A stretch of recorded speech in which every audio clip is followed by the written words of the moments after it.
Alors, la parole est maintenant à Madame Sophie Taillé-Polian. Merci Madame la Présidente. Madame la Ministre, il faut sortir les centres sociaux de l'abandon. Acteurs du lien social partout en France et particulièrement dans les quartiers populaires, les centres sociaux sont aux premières loges pour constater l'augmentation des besoins de la population en matière d'accès aux soins, d'accès aux droits, d'accès à l'alimentation. On est effaré de devoir dire ça dans notre hémicycle en 2024, ou encore de lutte contre l'isolement pour les personnes éloignées de la formation et de l'emploi et les retraités. Or, les besoins de la population augmentent, je dirais un petit peu aussi, et beaucoup aussi, en raison de vos politiques sociales désastreuses, mais les budgets des centres sociaux, eux, ne suivent pas.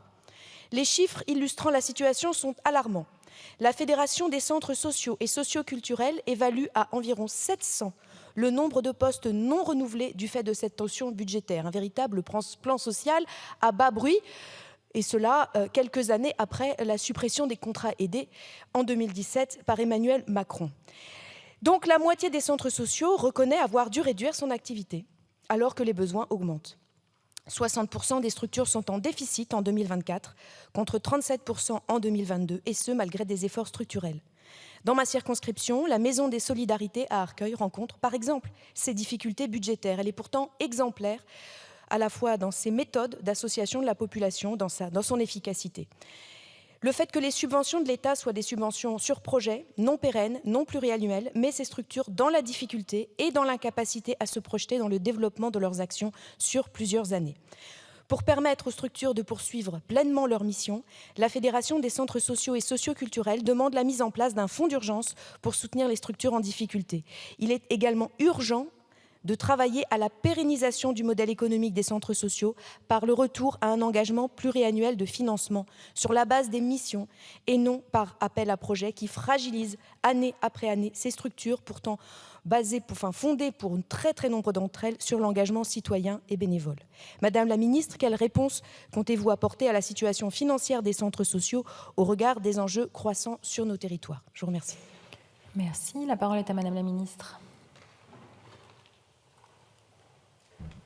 Merci Madame la Présidente, Monsieur le député, Madame la députée.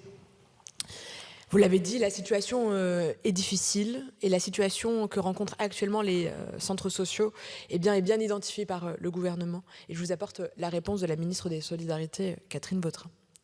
Les causes sont multiples, vous l'avez dit, l'inflation, les coûts salariaux qui sont liés aussi à des revalorisations récentes, mais également les difficultés des partenaires et en miroir, d'une certaine manière, la croissance des files actives. D'ores et déjà, le niveau de services se sont réduits à un certain nombre d'endroits et la situation continue malheureusement à se dégrader. Je pense en particulier, vous l'avez dit, aux tensions sur la trésorerie avec des risques réels de fermeture, ce qui est alertant et dramatique. La Fédération des centres sociaux nous a alerté plus spécifiquement sur l'impact de la revalorisation et notamment sur l'avenant de la convention collective ELISFA. Le coût de cet avenant, revalorisation nécessaire, je le rappelle juste, pour soutenir et créer l'attractivité des métiers dont on parlait juste il y a quelques instants, sur les métiers de l'animation, où la question de la revalorisation était une des conditions à remettre au cœur des décisions. Donc le coût de cet avenant a été estimé pour la branche en 2024 à 108 millions d'euros bruts, soit une augmentation de près de 8,2% de la masse salariale estimée. L'augmentation du coût de la masse salariale pour les structures couvertes par d'autres conventions collectives est plutôt, elle, estimée à 4%. Cependant, dans le cadre de la COG avec la CNAF, afin de tenir compte de ces revalorisations salariales dans le domaine de l'animation de la vie sociale, une mesure de hausse de 6% a été mise en œuvre par un relèvement des taux de prise en charge des prestations de services de 42,4%, 40% précédemment pour la prestation de services animation globale et coordination, c'est la fonction de base du centre social, et de 63,6% contre 60 avant. Pour les PS animation locale, financement des espaces de vie sociale, animation collective familiale. Les calculs s'effectuent à chaque fois dans la limite du prix plafond de l'aide. Un certain nombre de centres sociaux n'atteignent pas aujourd'hui le prix plafond. La COG prévoit également de soutenir la croissance du réseau, notamment dans les territoires ruraux, avec 600 structures d'animation de la vie sociale supplémentaires seront créées pour renforcer cette inclusion des personnes et de la cohésion sociale, mais aussi l'attractivité sur nos métiers. Madame la députée, au-delà de la réponse technique qui m'est apportée, que j'avais à vous transmettre sur la question de la revalorisation des salaires, aujourd'hui, les centres sociaux, c'est un maillon essentiel pour la cohésion de notre territoire, pour dire les choses clairement.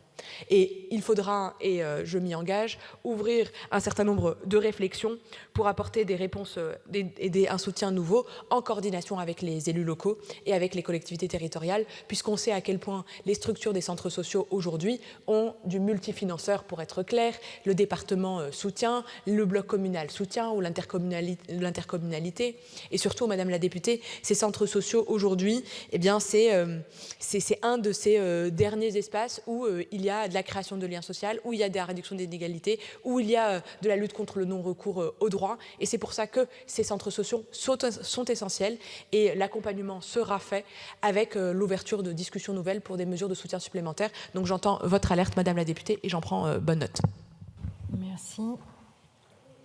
Je ne me satisfais pas de votre réponse, mais néanmoins, la seconde partie me semble quand même un peu plus à la hauteur.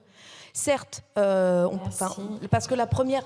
Ah, il me restait... C'est pas 3 minutes et 3 minutes ? Non, c'est 6 minutes au total. Bah oui, mais c'est la règle pour tout le monde. Je suis désolée. Non, mais bon. Allez-y. Non, mais juste pour vous dire que la réponse sur la revalorisation des salaires, c'est pas le problème. Le problème, c'est évidemment de revaloriser les salaires, mais c'est aussi de faire des financements pérennes et pas au projet. C'est ça dont ces structures ont besoin. Merci, Madame la Présidente, pour cet écart. La parole est maintenant à Monsieur Bertrand Petit.